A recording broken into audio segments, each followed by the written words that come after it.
Laser চিকিৎসায় যেসব বিষয় মাথায় রাখবেন। লেজার চিকিৎসার দুটো পদ্ধতি রয়েছে, অ্যাবলেটিভ এবং নন অ্যাবলেটিভ। তাই প্রথমেই আপনাকে একজন বিশেষজ্ঞ চিকিৎসকের শরণাপন্ন হতে হবে। তিনি আপনার ত্বকের ধরন দেখে চিকিৎসা পদ্ধতি নির্বাচন করবেন। অত্যাধুনিক যন্ত্রপাতি ও সুযোগ সুবিধা রয়েছে এমন মানসম্পন্ন চিকিৎসা প্রতিষ্ঠানে এ ধরনের সংবেদনশীল চিকিৎসা গ্রহণ করা জরুরি।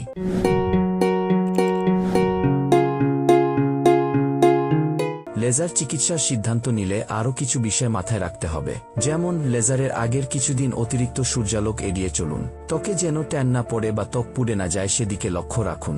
বাইরে বের হলে সানস্ক্রিন ব্যবহার করুন। লেজারের অন্তত 4 সপ্তাহ আগে থেকে laser resurfacing, deep cleansing, face মাস্কের মতো ত্বকচর্চা এড়িয়ে চলুন।